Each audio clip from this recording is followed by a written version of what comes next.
Hey, hey, hey! How are ya? Hashtag Health, Wealth, Life Day. I don't know what day it is. Do you know what day it is? Today is a good day. That's all I know. We've had a good one. How has your day been? What have you learned today? What's the insight? Don't have to answer, but think it. What have you learned today? What's the one thing you picked up? And if you want to share, pop it in the box below. All right. So I want to give you a technique today. What's the next thing you want to learn as well? So I want to give you a technique, really simple, really short and sweet. How many hours do you sleep every night on average? How many hours? Roughly. Is it 5? So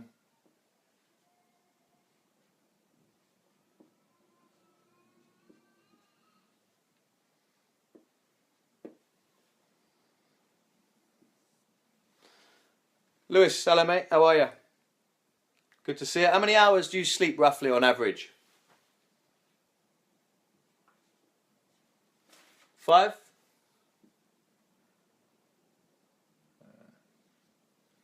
6? 7?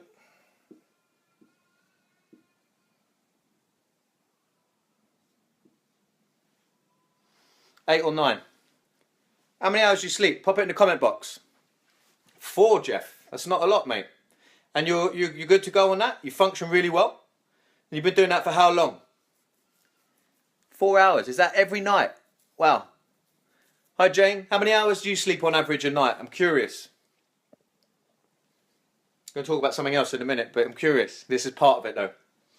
So, how many hours do you sleep on average every night? Pop that in the box. 2 people at 4 hours. That's really interesting. Wow. And that's good for you, Jeff. Amazing.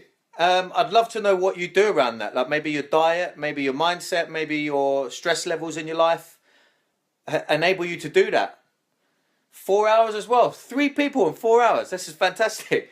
That's unbelievable. Okay, cool. That is an interesting statistic. We've got the 4-hour sleepers in the house. All right, cool. So I need to add 4 there. Wow. I'm surprised. I could not function on 4. Maybe I'd get used to it. Like you say, Jeff, you've been doing it for 20 years. I'd be like, I had a really late night last night, early start this morning, and I'm like, my training wasn't as good. And that's been shown. That's been shown that your sleep can dramatically affect the quality of your sleep and how long you sleep. Scott, hello, mate. We need to catch up. We need that to organise that coffee. Let's do that. I'll text you later. It's been shown in many studies that it affects your diet, it affects your sleep, because it will affect your neurotransmitters the next day, and you'll make more likely to make negative food choices. You'll go for sugar, your blood sugar level will be affected. So if you get enough sleep, then you're more likely to make more positive choices and more positive food choices, and you perform better. It's actually not what I wanted to talk about today, but it is part of it. So let's say, you know, some have said 4. Some people sleep 9, right? You know, I think that's less and less people nowadays. But let's say the average is like here. 6 to 7, right? Let's say the average is in there. So what I want you to think about, I'm going to give you a technique. It's one of the quickest ways to lose body fat. Now, it's called intermittent fasting. Some people love it, some people hate it. Let's have a conversation about it. One of my mentors, one of my biggest mentors, Charles Poliquin, is not into it. He doesn't agree with it. He thinks it doesn't put you in the right state to perform at your personal best. He likes people to get up early, have a breakfast, have a pre-meal, a pre-workout snack, so they have full energy, everything they need for the workout, and then have a post-workout shake, and then have a meal and eat, 6-7 times a day. And that makes sense for who he trains. He trains athletes. You want to put on the most amount of muscle, and you want everything nutritionally in there. That makes logical sense, and I understand this point on that. I know other people, for instance, Mike Mosley, Dr. Mike Mosley did a study on this. You may have seen the program. It's an English program. He wrote a book about it called the 5-2 diet. So intermittent fasting is where you're fasting over an intermittent period of time. Now you can play around with that, and I'll give you my favourite method. I've tried a few. Michael Mosley talked about doing the 5-2 diet. So you eat what you want for 5 days, and then you fast for 2 days, where you have 500 calories per day. I found that really too hard, ridiculous. On the days where I'm eating only 500 calories, I can't really perform too well. I'm ratty. I love my food. So for me, fasting in that way didn't work. But it's different strokes for different folks. Not one thing works for everyone. So I want to give you something called intermittent fasting. I'll give you the technique because we're going to talk about this over a number of conversations, not just this one, because it needs more of a conversation. So I'm going to lay down the basics today so we get a gist. We can start to try it out, and then we can come back and bounce some ideas of each other, and I'll layer in some more information, and we'll go that way, right? Does that make sense to you? Give me a thumbs up, and if I say anything that really thinks that's a good idea for me or someone you know, give me a share. Press the share button and press invite. Invite some people in here. Let's have more people in the conversation. All right, so one thing, I'll give you this tip, right? When you cut your carbs, if we interlace intermittent fasting with a ketogenic diet where you cut the carbs right down, and I'm not saying you'd live like this for the rest of your entire life, but you do it for about a 2 to 4 week period, and that would need to be scaled depending on the person, but 2 weeks usually safe, and then you'd start to change the amount of proteins and fats and carbohydrates you'd have in your diet, right? But it's great for a 2 week period. For every gram of carbohydrate you take into your body and you store as glycogen, and it's a longer chain of energy basically that is stored in the muscle, and that's how it's broken down and used as a form of energy for your body and your brain. So for every gram you take in, it pulls in 3 to 4 grams of water. So when you cut your carbs, and you'll all be aware of this, you lose quite a lot of weight and you start to thin out, and one of the reasons for that is because every gram that you've expended, you've got rid of, every gram of carbohydrate you've got rid of, you've taken with it, flushed out 3 to 4 grams of water. So you're getting rid of a lot of water retention. Makes sense, right? Makes sense. So what I want you to do is try this on, and this can really help with sleep. This can really help with focus in the brain. If it's done right, you can't just starve yourself and hope for the best. It's got to be done with a strategy around it. So more and more, I'm going to be working on strategies that we can use and we can apply and stack solutions, right? We're talking about that all the time, stacking solutions. So here it is. So you can start off with a 12-12. Now you fast for 12 hours. That means you don't eat any solid food for 12 hours. Some people, if you want to be super strict, you know, you're not meant to eat cream. You're not meant to have anything that's got any real calories in it. So you can have tea, black tea, or you can have as much water as you want. That's a good thing.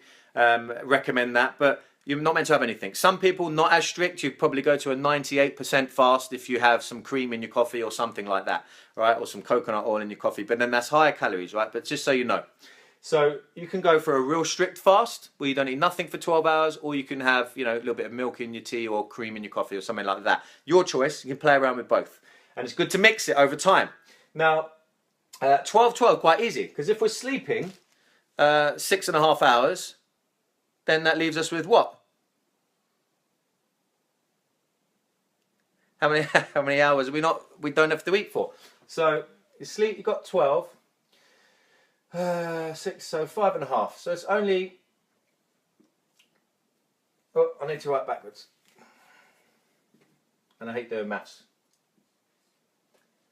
5.5 plus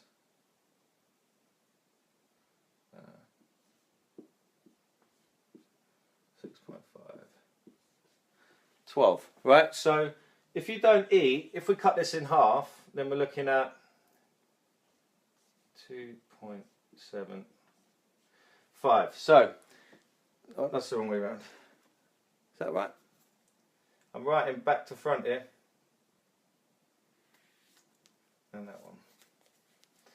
Brain is tired.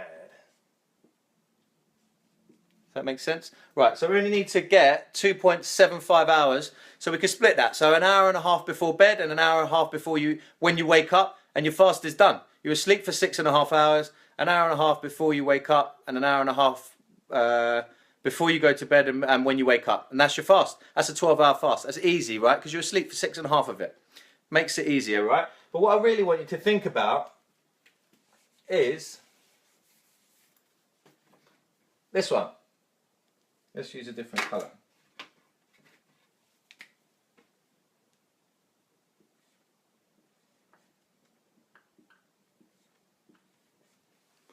$12-12. Start with that. Do that for a few days. So you fast for 12 hours, and then you have a 12-hour eating window. So that means you do all your eating in that time there. So maybe you finish dinner at 7 p.m. That means you're not going to eat anything. You're going to eat your breakfast at 7 a.m. Not too hard. You're asleep maybe for 6.5 of it, maybe a bit more. But you don't have any real calories, any solid food for 12 hours. This will give your digestive tract a rest, and that can bring down inflammation. It's actually been shown with fasting that you increase and strengthen the sarcomeres on your DNA, which are the long strands off the DNA, which the healthier they are, the stronger your DNA, the stronger your immune system will be, and the better you'll function. So there's lots of studies behind all of this anyway. So the first one is that 12 till 8, 12:12 even. I got a right late night last night and I was up at before 5. So my brain is getting tired right now. Right, so the next one you do, boom. Is that right? Yep. 14, 10.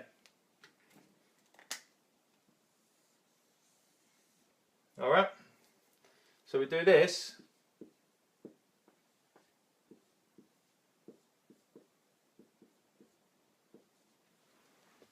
All right, you do 12:12 for 2 days, try it, and then you stretch it a bit further. You do 14:10. So you shouldn't be eating right up until you go to bed. If you are, then you're going to be putting on some body fat. If body fat is one of your goals, reducing your body fat is one of your goals, stop doing that right now. Give yourself at least 3 hours of no food, no solid food, and no real calories going in before you go to bed. Okay, so if you say you stop eating at, let's say 7 p.m. again, we're going to stretch breakfast. So 12 hours are going to be 7. You won't eat breakfast until 9. You won't eat breakfast until 9. Yeah? So do that for 2 days.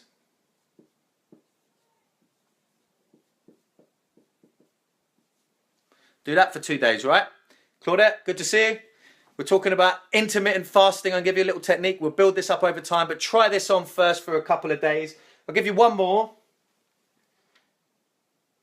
This is the one that I use most. 16-8.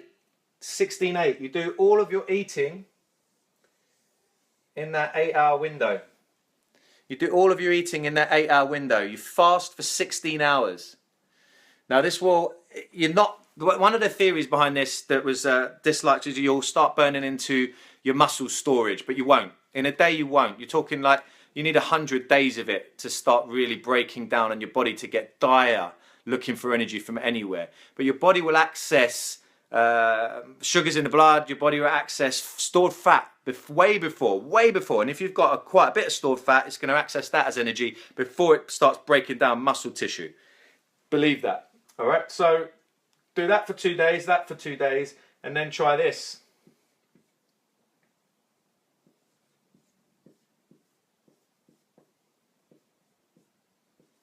Do that for 4 days.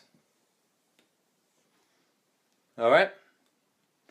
So if you want to feel more, it sounds counterintuitive, but if you want to have more energy and you want to feel really sharp and you want to lose some body fat, this is the best way, the quickest way. And I can live by this for long periods of time. Now, the real trick is that you're not starving to death in this 8-hour window. When you start eating here, it's very important you have a very good meal. Now, I suggest a high protein, high fat and smart fat. So we're talking avocados, coconut oil, butter, nuts.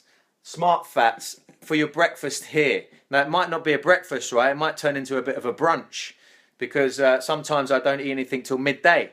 But then I can eat some people eat once in this time, twice in that time, sometimes 3. I heard some information today that the lipids in your digestive tract actually store the fat for up to 18 hours. So what happens with some people, they try intermittent fasting, but they're eating, they'll eat 5-6 meals, maybe more, maybe 7 meals in a day, and they're eating fat at each of those meals. So the storage of fat and the lipids in the digestive tract is being topped up. So what happens is they'll plateau their fat loss, because the body's just getting topped up with the fat. And what we want to do is fluctuate the fat as well over time, and then we'll dip into fat stores and the body will access the fat as a fuel. You'll actually feel way better for it. Your brain functions so much better this way. And this is probably 75% of people. So it's a big chunk, it's a big hedge that it's going to be you. It's a 75% chance So that's why we're talking about it. But there is 25% of people who are carb tolerant, and they'll be better off eating higher carbs and not fasting. So there's a 75-25 rule with around about everything. So, but it's worth a try because this will likely work for most people. 75%, right? It's a big chunk. So 16-hour fast. Have your breakfast or brunch, or it might be lunch at this time by the time you break your fast. And you've got an 8-hour eating window. So you can have 3 meals in there. You can make it 4 if you like. But you want to get up your calories up. For men, you need to be at least 2,000, probably 2,600, somewhere in there, depending on how big you are. And for women, you want to be at least 1,700. Some, I train some women, they drop it down to like 1,500, 1,200 some days. It's not enough. You need to keep that up. You need to keep the body thinking. You're all right for a day or two doing that, and you need to get it back up. Especially depending if you're training or if you're active, if you've got long walks on the go, if you're busy with your family or you're busy with business, whatever it is. So make sure your calories are up. How do you do that? I recommend a digital food diary. Now again, you don't need to do this for the rest of your life, but just like when you learned to ride a bike, you needed stabilizers and you needed someone to hold the seat or hold you up just till you got it going a few times, and then you're like, okay, I don't need it, I'm off. And the digital food diary is definitely like the stabilizers and get you going, and also you can use that over time to bring you back on track. But once you've done a week, 2 weeks, maybe a month of popping everything into the food diary, you'll see how many calories you're eating in a day. Maybe you're like 5,000, 6,000. You think, whoa, I'm eating way too much. That might be the reason why I'm storing too much fat. You can play around with that. If you don't document everything, then we can't really change it. We don't know what to change, right? So I would suggest using a food diary. MyFitnessPal is free. Download it from the App Store. MyFitnessPal is really easy. There's a load of food diaries out there anyway. You can check out the one you like. That's just one I've been using for years with my body transformations and all my clients. MyFitnessPal, and I use that within my training courses as well. So pop everything in there. That'll tell you how many your macro ratio as well, how much fats, proteins, carbs. We're not talking about that so much today, but pop it all in and we'll get to chart some data on that and be able to tweak that and see what results you get. And at the moment, we're just looking at calories. So I want you to make sure you're getting enough calories really, or you're not getting too much. So for women, you want to be, 1,700, maybe 2,000, depending on the size you are. 1,700 a day is around the mark. And for men, around the 2,000, maybe 2,600. And then again, that can fluctuate up, that can go down. That's just real ballpark figures. So somewhere in there, okay? So that's it. Any questions at all? Pop them in the comment box. Have you ever tried intermittent fasting? Have you ever tried any fasting? It's in some religions. I know that no animals fast on purpose. They only fast when they're ill. But I think we're not animals and we have another way of approaching it. And I've heard lots of arguments for this and lots of arguments against it. Personally, I think it's amazing. It's one of the most effective ways that I use to keep myself feeling sharp and get my body fat down to where I want it, when I want it. And I actually feel better, I feel lighter, I feel great on it. And I can perform. Some people say they perform a lot better when they're in a fast. They run faster, they can perform in the gym really well. Some people say they don't. And it might be something that you do once and don't feel so great. You might access some toxins in the fat, because a lot of our toxins are stored in the fat. As you start shipping that fat around your bloodstream, you're going to feel a bit groggy from that. So I dip in, dip out, dip in, dip out.